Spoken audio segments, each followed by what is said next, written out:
Welcome back, everyone. Before we dive in, make sure you drop your thoughts and the lessons you took from this story in the comments. And don't forget to like and subscribe for a wider community. Let's get into it. He drained our joint account before sunrise, left a voicemail telling me to be an adult about it, and told his mother he was leaving me because I had brought danger into the family. Here's how it happened. The snow in Cleveland had that chalky way of dusting everything gray, like the city was trying to forget its edges. I was on the late shift at the diner off Lake Road, the kind of place that kept hot coffee and quiet secrets. The cook was rolling silverware in paper sleeves. My manager, Doug, was counting the till. I wiped the front glass till I could see my own tired face in it. The man in the wool coat came in just before midnight. He had a scar at the corner of his mouth, a clean shave, and eyes that never rested on one thing too long. He sat in the corner booth that let you see both the door and the parking lot. He ordered coffee and eggs over easy, and he thanked me in a voice that barely cracked the air. The shots came the way thunder does when lightning has already made a decision. Glass burst inward. I felt the slap of cold and grit on my cheek. The first impulse of my body was not thinking. It was moving. I shoved the coffee pot away so it would not shatter over us, grabbed the man by the lapel, and took both of us to the greasy tile. Doug slammed his office door and turned the lock. I heard the bolt like the end of a sentence. The cook cussed in the kitchen and hit the back door. The man in the wool coat twisted under me. His shoulder was wet. I kept one hand pressed to the wound and reached with the other for the stack of clean bar towels. The world narrowed to breath and blood and the ticking wall clock. I called 911 and told them a man had been shot, that there were 2 shots to the window facing the lot, that I was applying pressure, that we needed an ambulance and police now. The operator told me help was on the way. I told her I was not letting go. The sirens gathered like a storm you had prayed for. The paramedics took over. Quick hands, blunt voices, questions I could answer. The man's eyes locked on mine once, calm as a lake. He did not say his name. He did not say anything at all. They loaded him onto the gurney, and he was gone, trailing a smear of someone else's war across our checkered floor. Cops took statements. Flashing lights painted the booths red and blue. The cook slid back in, shaking, saying he was taking a smoke. Doug came out with his face set to sympathy, and his voice set to minimizing. He told the officers we were a small place with no problems, that this had to be random, that we tried to keep to ourselves. I told the truth as it happened. I told him the man had come in, ordered, sat where he sat, and got shot when the glass went out. One detective wrote everything down as if he were carving it into stone. Another one asked me if the man had said a name. I said no. They took my phone number and told me I might get a call. By the time the last cruiser left, the radiator at the back of the dining room went on pounding, angry at the night. I swept up glass till my wrists ached. When my bus pulled up in a halo of wet snow, I got on, sat by the window, and clenched my jaw so hard it hurt. I had done something right. I had saved a life. I was supposed to feel light. I got home to a dark apartment, and the kind of silence that is weight. The first thing I saw was the envelope on the kitchen table. It was one of those bright white things that looks like it has news in it.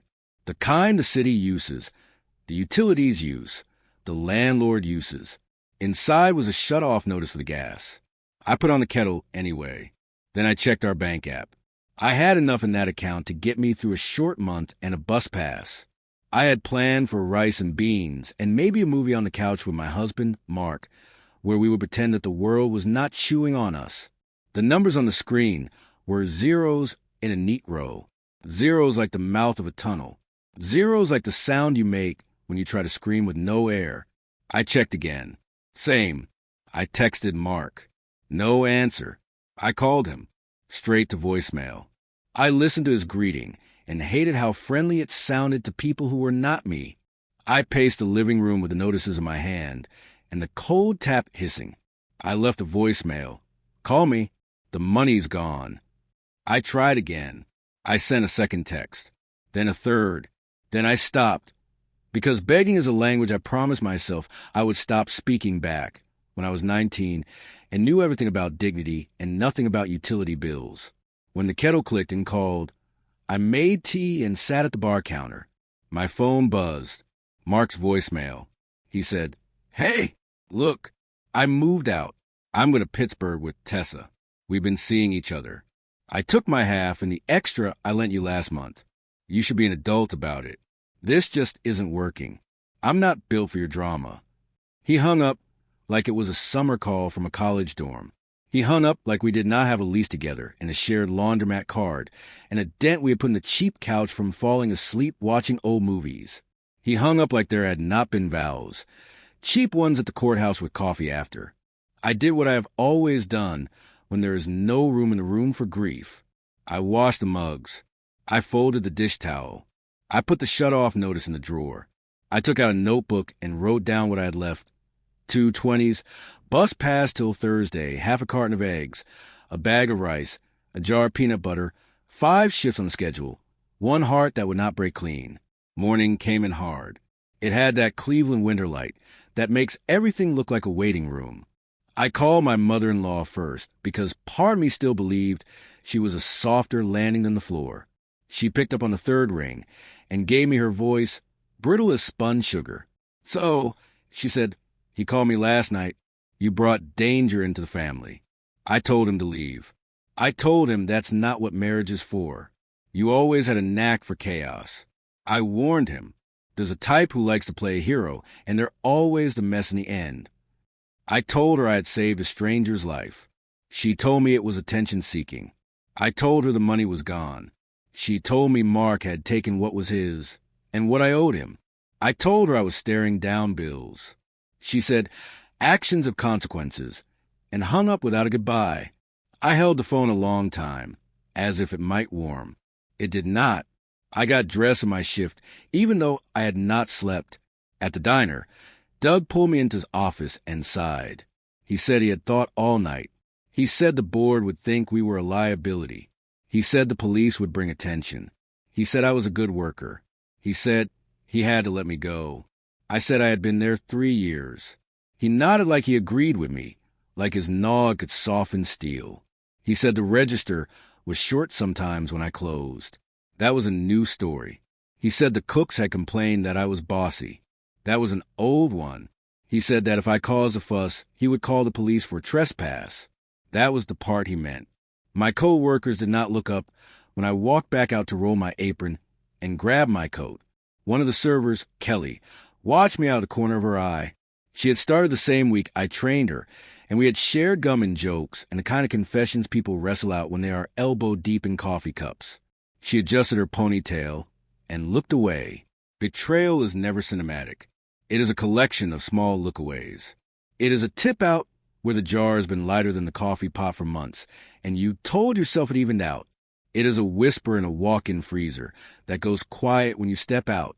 It is being labeled too much when what you are is exactly enough to still care. I walked home. The cold gave my cheeks a sting that felt like honesty. I made rice and egg and ate standing up because the chair felt too vulnerable. Then I took a deep breath and started making calls. I called the bank. They told me there was nothing to be done unless I had a court order. I called the landlord. He told me rent was due on the 1st, and he knew where to find me. I called the Department of Labor hotline, because somewhere deep inside, I had stored a scrap of memory from a poster above the time clock that said wage theft is theft. I left a message. I wrote down a case number. It looked like hope in numbers. Then I went to the grocery store with my last 40 and bought beans and bread and a small jar of honey because I wanted sweetness that was not earned by anyone's approval. When the knock came that afternoon, I thought it was a landlord. It was a lawyer. He was from Youngstown. He had a briefcase, a clean coat, and a card with his name printed in serif letters. He did not look like television. He looked like someone who knew where to put a signature. He handed me a sealed envelope. "From a client," he said. He asked me to deliver this personally. I asked who. He said his client preferred anonymity. He did not step over the threshold. He waited while I opened the letter. Inside was a notarized statement that described how tips at the diner had been diverted to the point of sale, how hours had been shaved by clocking us out and making us keep wiping down tables, how there were cash schemes after weekend rushes, how overtime had been avoided by moving shift to a second book. There was also an offer to cover a retainer and expenses if I wanted to proceed. The letter did not promise an outcome. It promised backing. My hand shook in that contained way you get when the body refuses to tremble, because trembling means you have admitted a quake. I looked up and asked the lawyer why me. He said because I had not let go. He said sometimes a person needs a fulcrum, and I was at today. He said the retainer was not a gift. It was a loan at terms attached. I read the terms. They were lean and clean. If I won, I paid back the retainer out of the award. If I lost, the loan converted into a longer note, 0 interest for a year, low interest after. I asked why anyone would take that risk. He said his client had faith in math and in the arrogance of men who think they invented theft. I signed. My signature looked like a woman who had been taught to write carefully, cleanly, like a waitress who knew how to make small spaces count. The case opened like a quiet door. Investigators called. I answered. They asked for time sheets, pay stubs, text messages, any picture I had of the tip jars, any scheduled photo, any record of a double worked as a single. I brought out a shoebox of patience I did not know I was keeping. I found the snapshots we all take of the schedule, and the little notes we write on the backs of receipts to remember who owes a shift. Doug called me the day the subpoena went out. He told me I was a snake. He told me I had never been a team player. He told me I was jealous. He told me I did not understand how hard it was to make payroll. He told me I would regret this. He told me he would ruin me in this town. He did not say sorry. Kelly sent a text that said, "I can't get involved." Another server wrote, "Don't drag us into this." The cook with new baby wrote, "Bless your heart, but don't bring that to my door." Bless your heart is a kind of prayer and a kind of curse. I held the phone and let the words mean nothing and everything. At the first hearing, Doug showed up in a suit that looked like he borrowed it from someone who had a prom once. He laughed in the hallway, loud enough to carry. He said to his buddy, "She thinks she can beat me with a hotline and a sob story." The investigator read out the log files like a grocery list. Clock outs at 3:58 that turned into side work till 5. Tips that should have been pooled and were not. Server pay rates that sat under minimum and were not made whole by tips on slow nights. For a place that served pancakes and coffee, the numbers smelled like a backroom. The subpoenaed records coughed up 2 books, just like the letter had said, and an accountant who looked like he wanted to crawl under a piano. The judge's glasses made a perch on his nose. He was not unkind. He was not moved. He said the law was the law, and the law did not care whether the coffee was good. He read into the record back pay, liquidated damages, and penalties. The total was a number that could break or rebuild a life. The order went public the way orders do. Posted on a board, printed in a docket, listed in a local bulletin where roofers and restaurants both get called by their names. Doug did not say sorry then either. He said it was unfair. He said the city had it out for him. He said the cooks and servers had always been ungrateful. He said that if we had worked harder, he would not have needed to do what he did. He said it like a man rehearsing the story he would tell himself so he could sleep. The restaurant folded under fines. When a business is mostly air and bravado, a single weight can make the roof lean. The bank called a note. The landlord changed the locks. The auction notice went up. The booth where I had balanced more plates than I could count had a tag number taped to it like a toe in a morgue. The lawyer called and said, "There is an opportunity." He walked me through a loan, a clean one, backed by the same client, with the building itself as collateral, and a plan tacked to it like a list at the start of a long day. Wages posted, benefits at day 1, state license food safety, 2 cooks full-time, 1 part-time, 3 servers to start, and a dishwasher who would get time and a half when the rolls of forks went too long. I ran my hand over the diner's front, counted the day, I got the keys. It felt like a piano without the music yet. I painted the walls a soft cream, scrubbed the grease that had lived there for years, polished the chrome till the light admired itself. On a small patch of wall by the register, I framed 2 things, a clean health score and the wage order with my name on it. I named it Lake Road Diner because I wanted the address to be honest. No fancy words, no promises, just geography and effort. The first morning I flipped the sign to open. 3 customers came in. One was a mailman. I poured his coffee and asked about his route. One was a nurse coming off nights who looked like I used to look in the bathroom mirror when there were still tips to count. I brought her pancakes and kept an eye on her mug. The third was a man in a suit who ate in silence and left exact change. Word travels when the food is hot and the checks are fair. Nobody wrote an article. Nobody posted a video. They just told their neighbor was good, and the server did not cry in the break room. The line at lunch curled around the corner by the end of the second week. We hired a second dishwasher, and he learned all our names the first day because I printed them on the schedule in block letters. Somewhere in that first month, my ex called. He did not ask how I was. He told me he had moved, that he was in a one-bedroom near a river that looked better online than in person, that Tessa was fun, that he had taken a job at a commercial printing place. He said he might be in town, and we should talk about the furniture. I told him the couch was gone. I told him the dishes were mine. I told him I had a business loan with payments I did not intend to miss. The wage garnishment order hit him like a tax he did not expect. He called back and said words like unfair and punitive and overreach. I told him court orders do not care what you call them. He told me to be reasonable. I told him I own a diner, and we served reasonable with toast. My mother-in-law sent a letter that smelled like a scented drawer. She wrote that she heard I was doing something for yourself. She wrote that family has a way of forgiving. She wrote that Mark was having a hard time, and a good wife would consider his feelings in all this. I read it twice and put it under the leg of a wobbly prep table until I found the right washer to fix the wobble for good. There's a way the body breathes again when it is no longer waiting for someone else's apology. It is not dramatic. It is a steadying. It is the way your hand stops shaking when the coffee pot is just hot water and not a symbol. It is the way you walk the length of your own dining room and know every chair. It is the way you unlock in the dark and trust the lights to come up. I kept a notebook near the register. Every night after we mopped and the dishwasher set the racks to drip, I wrote down what worked and what did not. I wrote that the eggs sell better if the yolks look like the sun. I wrote that a schedule posted where everyone can see it as a promise. I wrote that if you put the wage order at eye level, you do not just remind management what the law is, you remind yourself what you almost let yourself accept. The quiet man came back in on a Tuesday, so slow the clock could have stopped. He wore a ball cap. He took the corner booth where the angles are good for seeing and leaving. He ordered coffee and a BLT. I brought it on a plate that still had the new weight to it. He ate without hurry.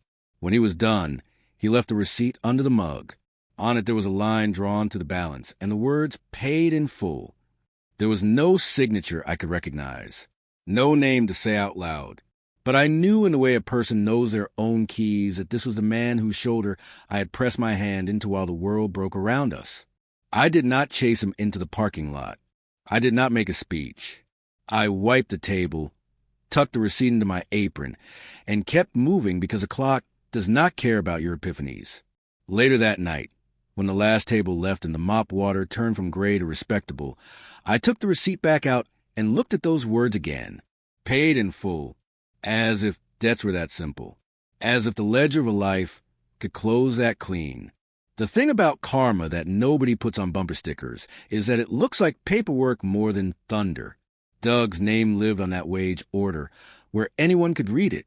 The state posted updates when the checks cleared, and when they did not. The county listed liens.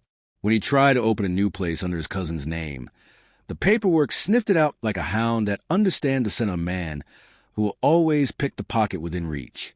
He never apologized. He avoided my eyes the 2 times we ended up at the same supply store, him with a basket, me with a list and a line of credit that paid on time. He whispered to someone once, and I caught the word snake again like he still believed in a garden he was owed. He walked out with napkins and a look that said the story in his head had not changed.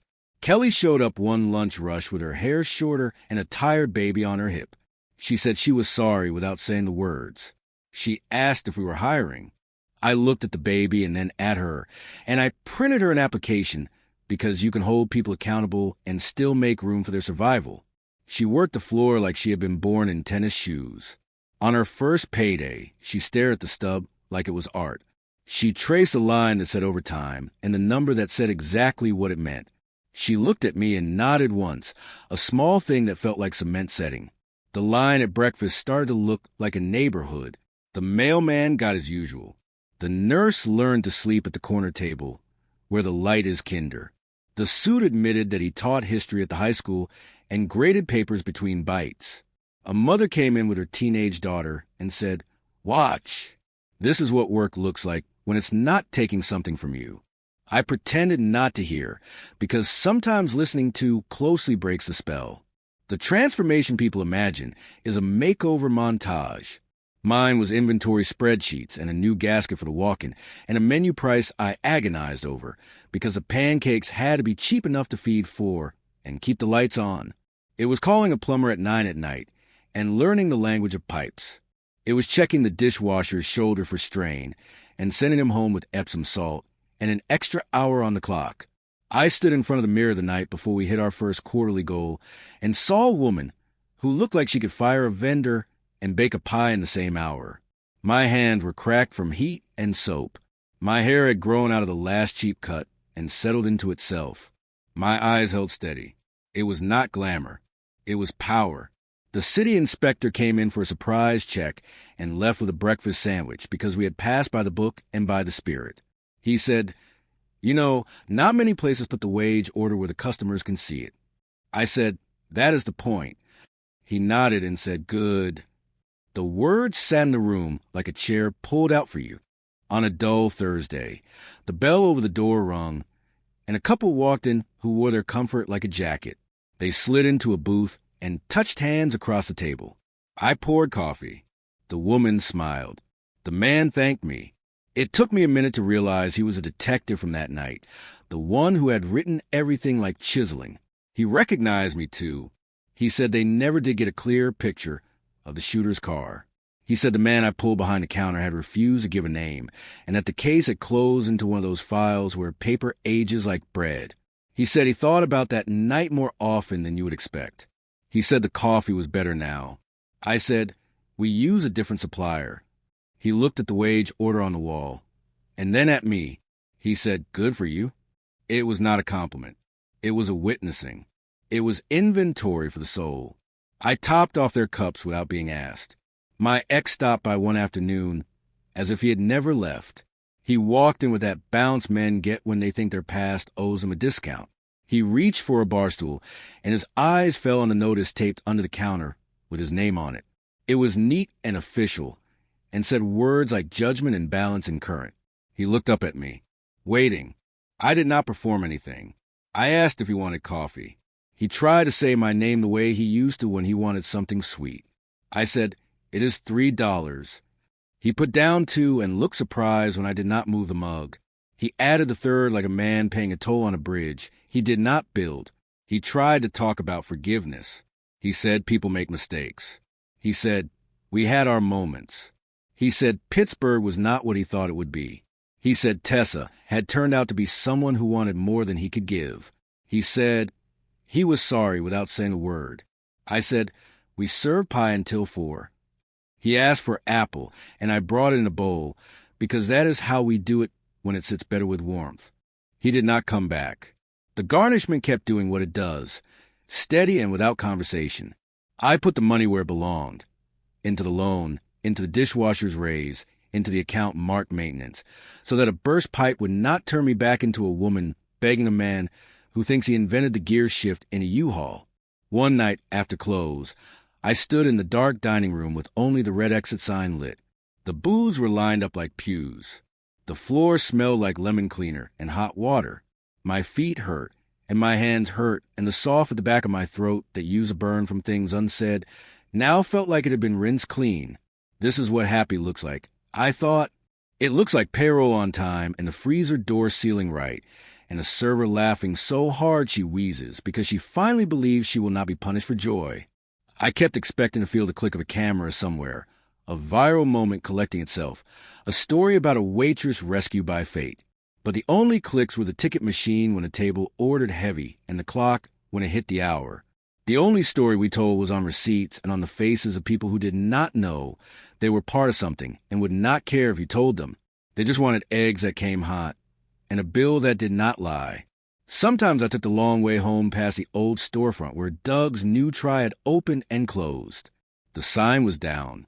The windows were dark. A piece of paper still fluttered on the door from where a city notice had been taped and torn. I did not feel triumph. I felt the even temperature of a room where you can finally sleep. Karma had not punished him with spectacle. It had put his name on things that could not be ignored, and then kept marching while he realized the march was not for him. The lawyer from Youngstown came in a black coat that still held the day's cold. He ate a bowl of chili and wiped the edge of the spoon before he set it back down. When he paid, he said, "How are the books?" I said, "Honest." He said, "That is a rare adjective for a ledger." He slid a business card across the counter for a local credit union manager and said, "When you are ready to refinance, call her." Ready is a word you only trust after it has been rubbed down by time. I waited until the second year's number said I had earned the right to consider a lower interest rate. I went into the credit union with a folder that had tabs and spreadsheets and a letter of recommendation from a man who once bled on my floor. I walked out with a better rate and a handshake from a woman who told me to call if the ice on the steps ever got ahead of me. Winter turned again.